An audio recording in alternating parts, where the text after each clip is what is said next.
Allahu Akbar, Allahu Akbar.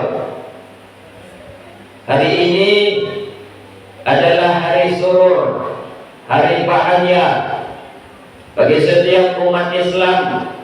Setelah sebulan puasa membina diri, menempa hati, kita berharap ibadah itu, sholat kita, sujud kita, rukuk kita, menahan hawa nafsu kita diterima Allah Subhanahu wa ta'ala. Amin ya rabbal alamin.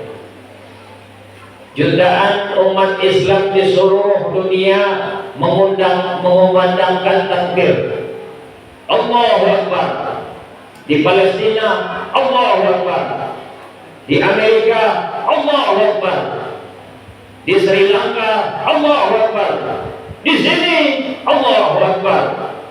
Takbir kita kumandangkan ketika sholat, takbir kita kumandangkan ketika berzikir, takbir kita kumandangkan ketika usaha keras kita membuahkan hasil, takbir kita kumandangkan ketika kita memperoleh kemenangan, takbir kita kumandangkan ketika keinginan kita terwujudkan. Teriakan takbir menunjukkan puncak penghambaan kita kepada Sang Khalik Allah. Kita mengaku tidak ada dayaku, tidak ada upayaku, prestasi atau apapun yang kita raih semata-mata semuanya hanya karena karunia-Nya Allah Subhanahu wa ta'ala. Teriakan takbir menekan sombong. Sombong itu penghalang masuknya kita ke dalam surga. Orang-orang yang menyombongkan diri berkata, sesungguhnya kami adalah orang-orang yang tidak percaya kepada yang kamu imani itu. Mereka suka membuat aturan sendiri daripada mentaati aturan Allah. Seperti disebut dalam Al-Quran Surat Al-A'raf ayat 149, menghilangkan kesombongan adalah syarat mutlak agar kita menjadi orang-orang yang bertakwa.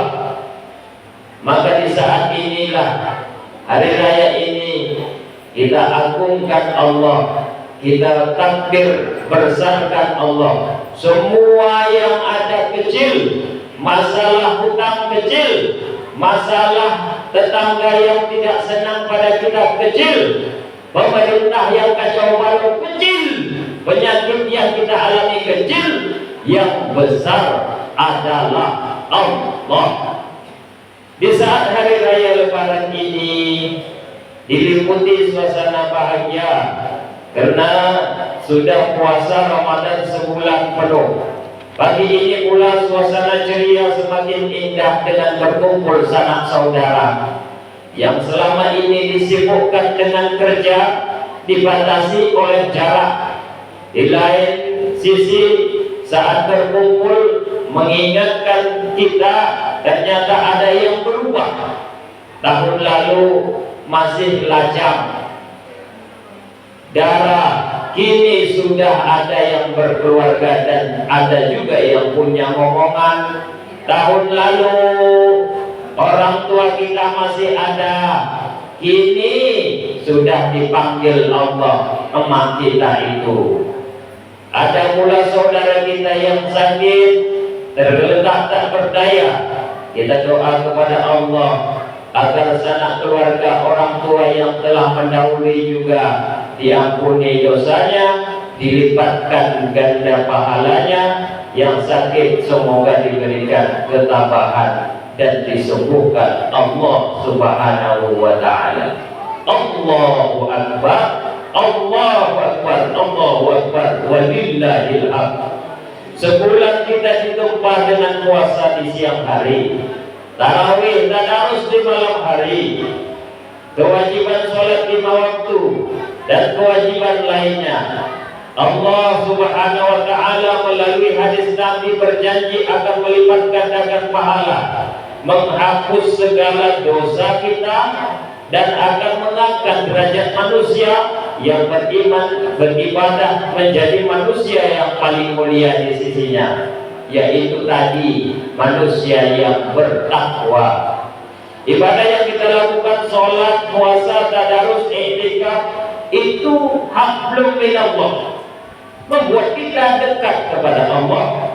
Namun hablum minannas, membangun hubungan yang damai, mengandung nilai sosial yang tinggi, yang tidak membedakan antara miskin dan kaya, rakyat, pejabat, semuanya hamba Allah, saling butuh dan harus kerjasama, bahu membahu dalam melaksanakan kebaikan sehingga terwujud suasana aman.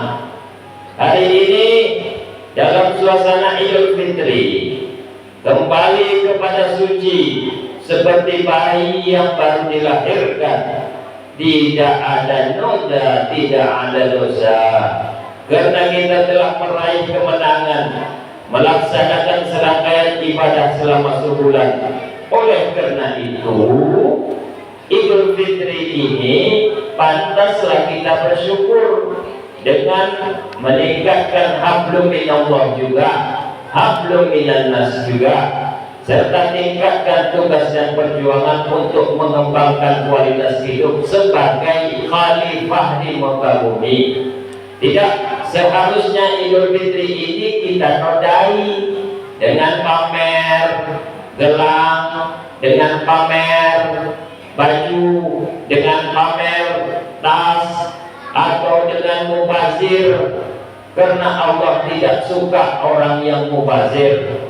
Seorang hukumah berkata, laisal 'id liman labisal jadid, walakinnal 'id liman ta'atuhu yazid. Idul Fitri itu bukan memakai pakaian baru saja, tapi Idul Fitri adalah bertambah juga ketaatan kepada Allah. Ibadah puasa terbukti dalam sejarah bukan hanya meningkatkan kecerdasan, tapi meningkatkan kecerdasan emosional, semangat juang, berani, tangguh. Seperti kita kenal dalam sejarah, Nabi sukses dalam perang Badar, mengalahkan orang-orang Quraisy yang jumlahnya jauh lebih besar dengan persenjataan yang lengkap. Begitu pula juga perang-perang yang umumnya dimenangkan oleh Rasulullah dan para sahabat terjadi di dalam bulan Ramadan. Termasuk Indonesia merdeka itu tepat pada bulan Ramadan 17 Agustus 1945. Ini artinya Ramadan mendorong umat Islam untuk sukses melaksanakan fungsinya sebagai khalifah. Artinya umat Islam harus sukses dalam hidupnya di dunia dengan ilmu, keterampilan, kerja keras. Bukan hanya mampu bersaing menguasai dunia, bahkan kita harus mengungguli umat-umat lain. Nabi Muhammad SAW ingatkan kita dalam sabdanya, orang beriman yang kuat lebih baik dan lebih dicintai oleh Allah dari orang-orang yang beriman juga tapi dia lemah. Umat Islam bukan umat pengemis, tapi adalah umat tangan di atas. Makanya jangan berharap minta zakat, jangan berharap minta bantuan, tapi biasakanlah memberi bantuan. Itu artinya umat Islam sebenarnya harus berada dengan kaya, dengan berada kita bisa memberi, dapat menunaikan semua rukun Islam insya Allah. Bukan hanya mampu syahadat, sholat, puasa, tapi kita juga bisa zakat. Bahkan dengan berada insya Allah kita akan bisa menunaikan ibadah haji ke Baitullah.